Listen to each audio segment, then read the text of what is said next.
My knees trembled as I stood beside my son's casket, my hand pressed against the cold wood that held the body I brought into this world. The church was silent, except for the echo of my daughter-in-law's screams. Lena fell to the floor in front of everyone, tears pouring down her face as she cried out, "He left me nothing. I have nothing. How could he do this to me?" Her voice cracked like a wounded animal.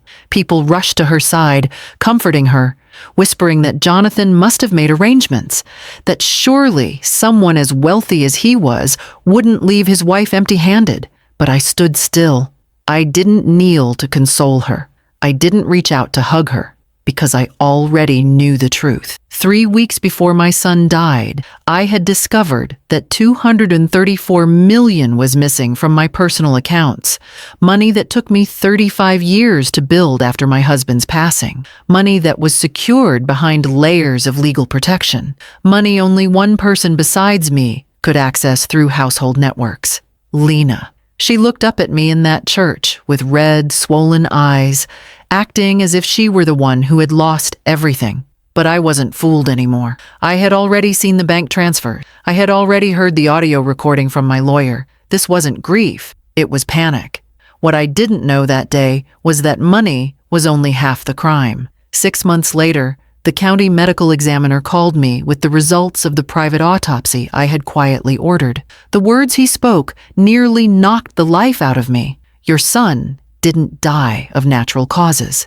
He was poisoned over time with thallium. Someone administered it slowly and deliberately." In that moment, every quiet dinner, every bowl of soup Lena proudly served Jonathan each night, replayed in my mind like a film I hadn't realized was horror. My son used to say, "Mom, Lena's soup is the only thing that helps me sleep. It's comforting." He trusted her, he loved her, and that love blinded him to the truth. But I wasn't blind anymore. I was awake, and I was ready to uncover everything, no matter how much it shattered me. Before I take you back to where this began, I need you to understand something clearly. This is not just a story about betrayal. This is a warning. Sometimes the hands that tuck you into bed at night are the same hands stirring the poison into your food. If you have ever trusted someone so completely that you ignored your instincts, stay with me, because what I found out about the woman I once called daughter will make you question everything you believe about family, love,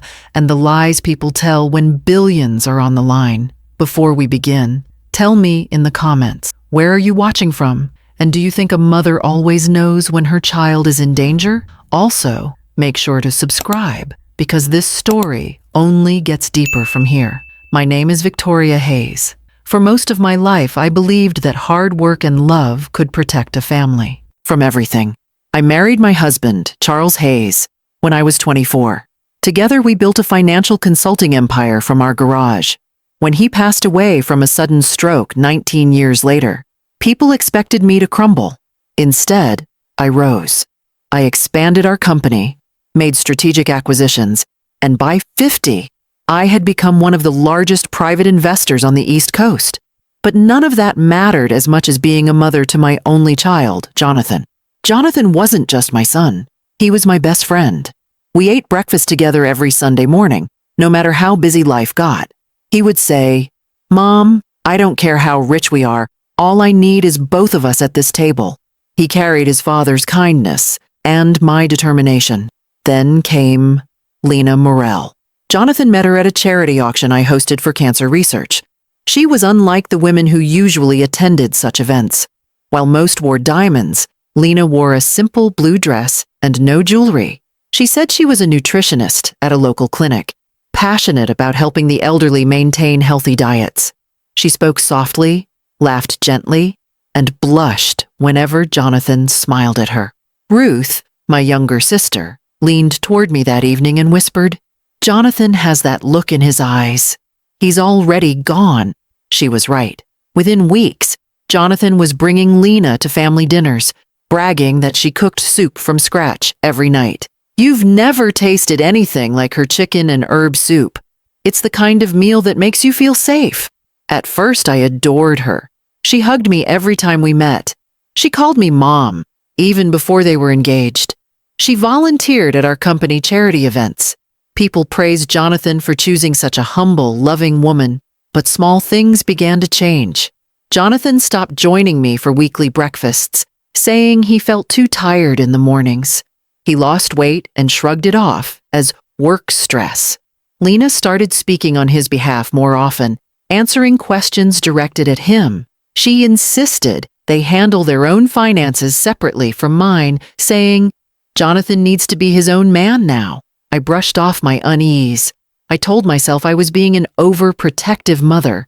After all, my son was happy, or so I thought. On the night of their wedding, Jonathan pulled me aside and said, "Thank you for loving her. She makes me feel calm, like I can finally breathe." His eyes were glassy, filled with hope. I hugged him and told myself that love meant letting go.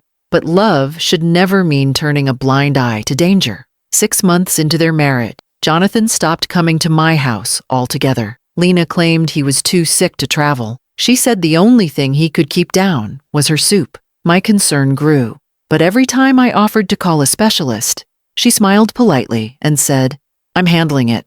I'm trained in this. Jonathan trusts me." I wanted to believe her. That was my first mistake.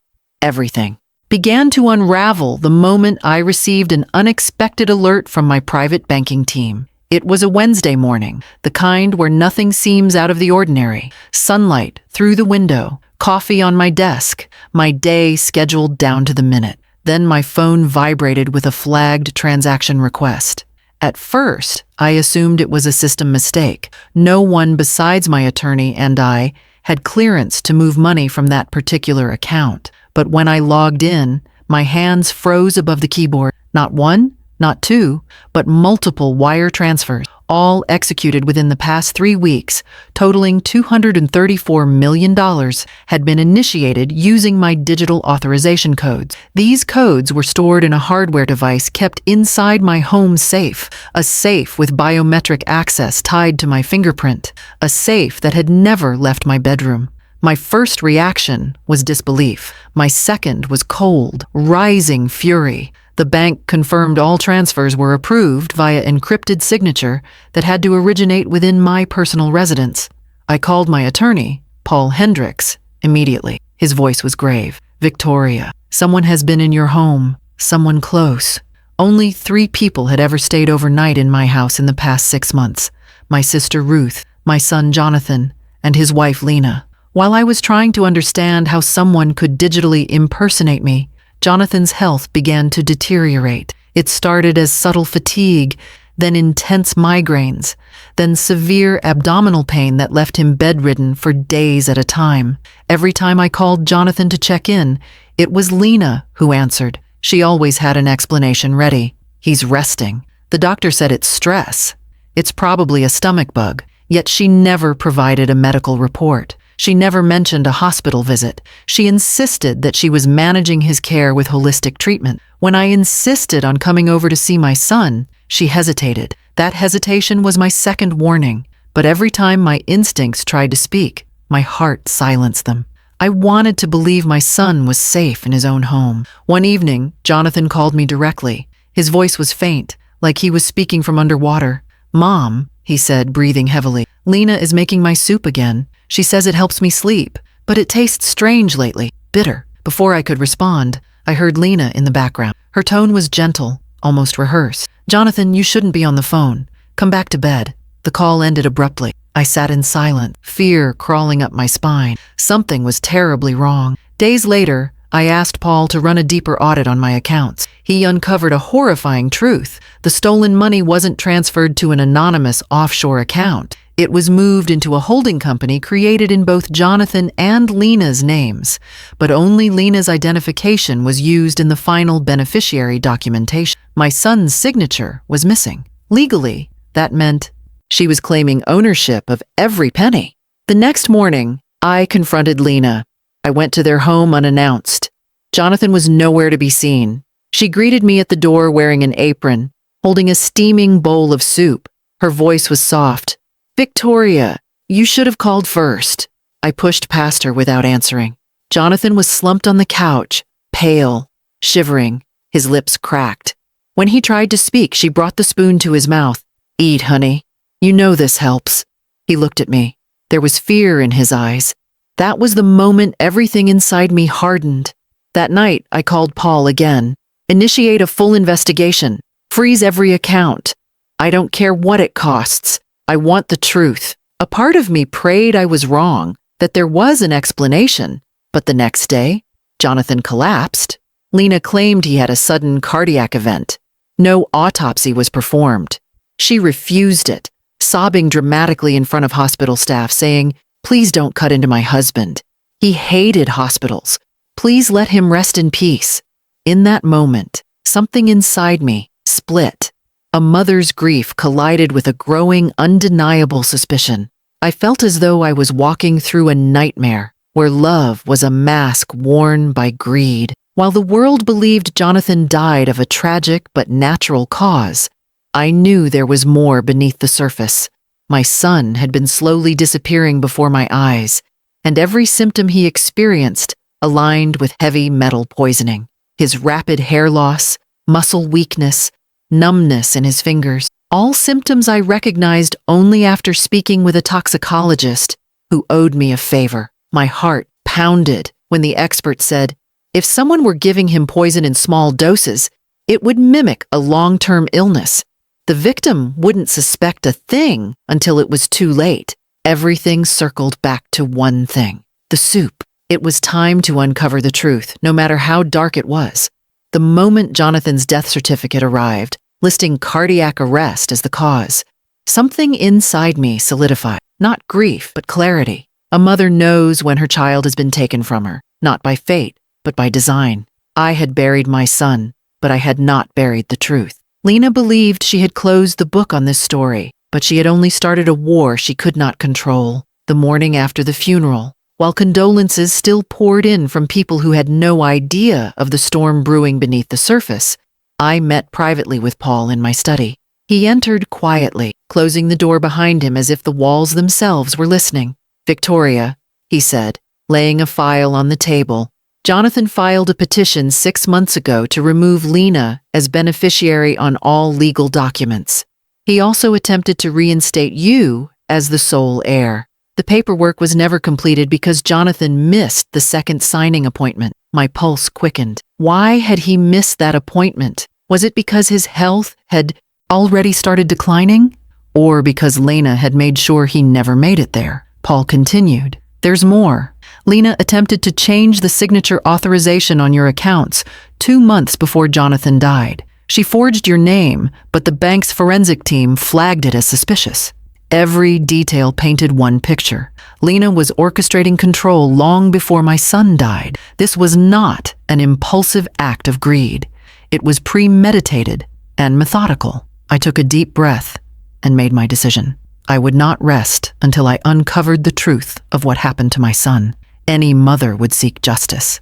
But this was far beyond justice. This was a hunt for the person who murdered my child slowly, cunningly, using the one thing he trusted most.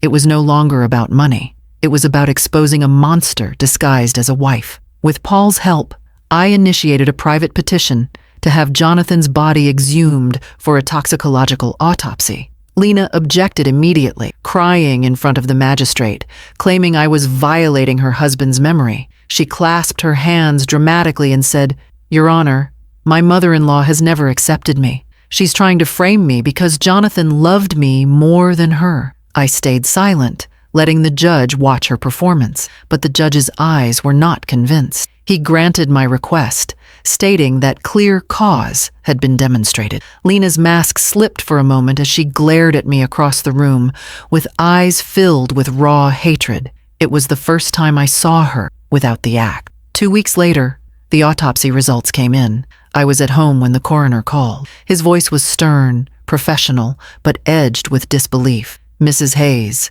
your son had extremely high levels of thallium in his system. This was not an accident. This was long-term poisoning." I didn't cry. Instead, a powerful stillness settled inside me. This was confirmation of what my soul already knew.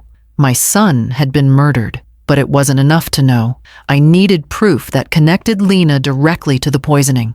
That's when Ruth stepped forward with something I will never forget. She said, Victoria, Jonathan told me a month ago that Lena wouldn't let him eat anything that wasn't made by her. He joked that she was possessive about her cooking. He said she made him soup every night, sometimes even woke him up to feed him because it helps him rest better. The pattern was undeniable. Lena wasn't caring for him. She was dosing him, slowly, carefully, letting the poison mimic illness until his body finally shut down. The turning point came with my next move. I contacted a private investigator who specialized in domestic criminal cases. Within days, he unearthed security footage from a discreet pharmacy 2 towns over. The footage showed Lena purchasing a compound only licensed to medical professionals with high clearance, thallium sulfate. The purchase had been made using forged credentials. The investigator also traced searches on Lena's personal laptop for phrases like, "How long does thallium take to kill?" and "symptoms of slow poisoning." With each discovery, my purpose sharpened. This was no longer about mourning. This was about building an unbreakable case. Lena believed she had manipulated the narrative, but I was about to take control. I remembered Jonathan's last words to me about the soup tasting bitter. That memory became my weapon. In that moment, I made a vow, not just as a mother, but as a woman who had built empires and survived every storm life ever threw at her.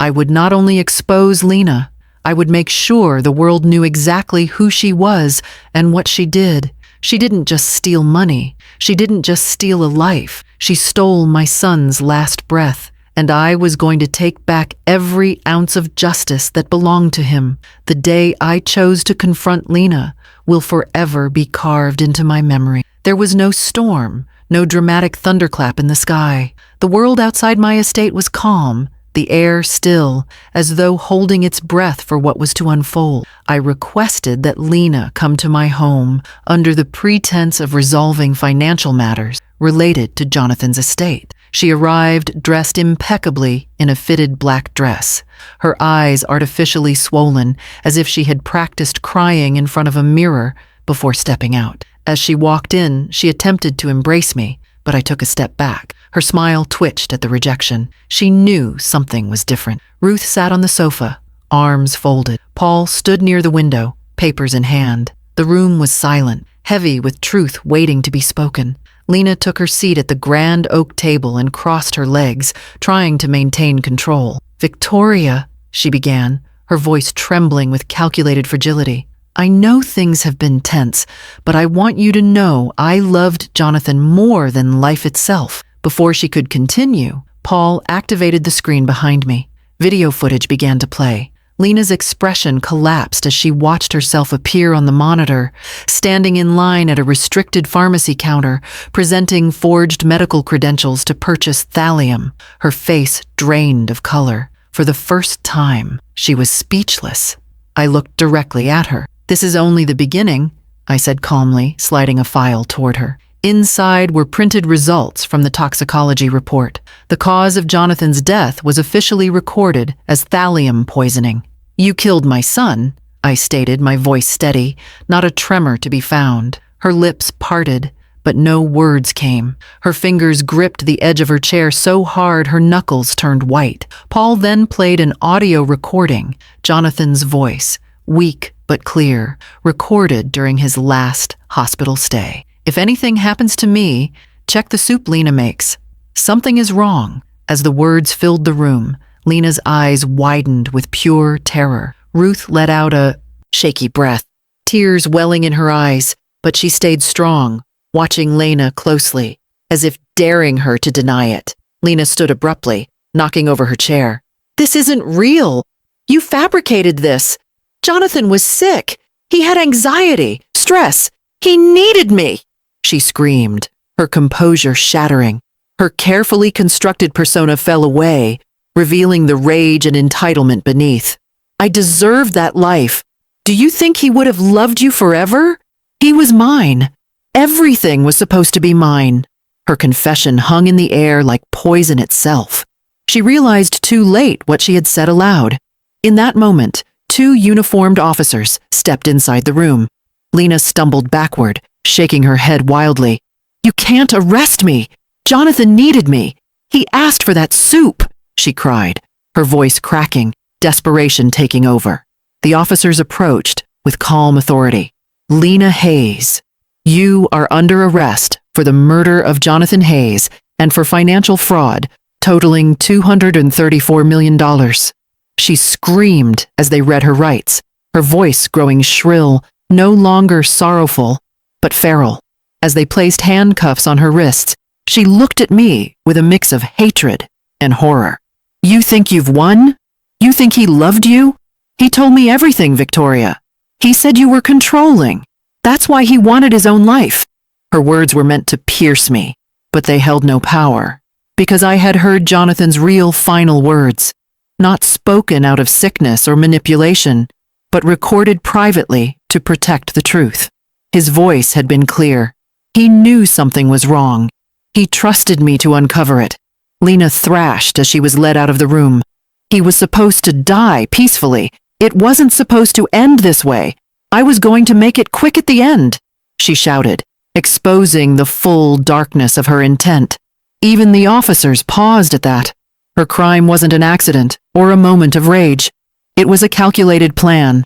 Marriage, trust, control, slow poisoning. A woman so obsessed with money and status that she killed the man who loved her to gain everything he would one day inherit. As the doors closed behind her, silence filled the room. Not the silence of grief, but the silence of revelation. The truth had finally stepped into the light. My legs went weak, not from sorrow, but from the weight of justice delivered. Ruth moved to stand beside me. "You did it, Victoria," she whispered. "You saved Jonathan's legacy." Paul placed a document in front of me, the reinstated will Jonathan had prepared before his death. In it, he left everything to me, not because I am his mother, but because he trusted I would honor his memory and protect what he built. At that moment, I didn't feel victorious. I felt a deep, solemn peace. My son's voice had been heard, even in death, and the woman who thought she could silence him had only exposed herself. This was not just the end of her freedom. It was the beginning of Jonathan's truth finally being seen. The air in my home felt heavier after Lena's arrest, not because of sorrow, but because a long-hidden truth had finally stepped into the light. Justice does not bring back the dead, but it restores the dignity stolen from them. In the days that followed, reporters swarmed the front gate, headlines exploded across every news outlet, and the name Jonathan Hayes was on every screen in America. Not for the success he built, not for the kindness he lived by, but for the betrayal that ended his life. Yet, I refused to let the world remember my son for how he died. I wanted them to know who he was, the man who gave to charities quietly, who funded medical research anonymously, who once said to me, "If I ever have more than I need, I want it to save lives, not decorate my own." His life had been stolen by someone who saw him as a source of wealth, not a human being. I made it my mission to ensure his legacy stood for truth, not tragedy. Lena's trial was long and brutal. Her defense attorneys tried every tactic, claiming mental instability, childhood trauma, even accusing me of framing her. But the evidence was clear and overwhelming. The jury deliberated for only 3 hours before returning a unanimous verdict. Guilty on all counts: first-degree murder, financial fraud, identity theft, and premeditated poisoning. When the judge sentenced her to life in prison without the possibility of parole, the courtroom was silent, except for the single sharp exhale that left my chest. Not joy, not victory, but release. The battle that had consumed my every waking thought was over, yet healing had only just begun. In the weeks after the sentencing, I found myself sitting in Jonathan's childhood room, not the large penthouse he lived in as an adult, but the small, sunlit bedroom with the blue rocket ship wallpaper he insisted on keeping. "Just in case I ever move back home for a bit, Mom." On his desk were small pieces of his life, old sketchbooks, handwritten letters, and a photograph of the 3 of us on his 10th birthday, all holding spoons and laughing because I had accidentally set the soup on fire, trying a new recipe. Irony is a bitter companion. The same meal that brought us laughter became the instrument of his death, but I refused to let that memory be tainted. Grief does not erase love, it deepens it. People often say time heals all wounds. That is not true. Time only teaches you how to live with them. What heals wounds is purpose.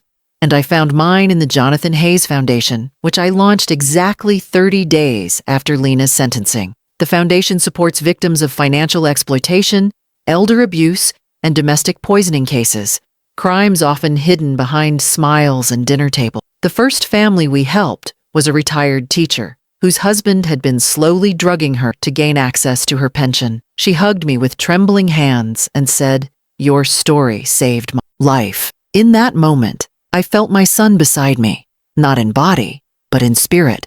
People asked me if I felt hatred toward Lena. The truth is, hatred is a prison far worse than any steel bars. Lena will wake up every day in a concrete cell, but if I allowed myself to live in hatred, I would be the one truly imprisoned. I chose justice. I chose truth. And I chose to keep living because surviving is the greatest act of defiance against those who try to destroy you. On the 1-year anniversary of Jonathan's death, I visited his memorial overlooking the sea. As the wind brushed against my face, I whispered, "Your voice was not silenced. Your truth lived, and through it, you will save others." I closed my eyes and saw him as a boy, running along the shore, waving at me to catch up. For the first time since losing him, I smiled. This story is not just about betrayal. It is about awareness. It is about the reality that evil often hides in familiarity. It is about the power of a mother's instinct and the importance of never surrendering to silence. If justice had a face, it would not be carved in stone. It would be carved in resilience, in courage, in the unbreakable love between a parent and child. Jonathan's story does not end with his death. It begins with the truth that came after it. And if you take anything from my journey, let it be this: never ignore a whisper from your soul. The warning signs you choose to overlook today may become the regrets you carry tomorrow. If this story moved you, comment below where you are watching from and what moment shocked you the most.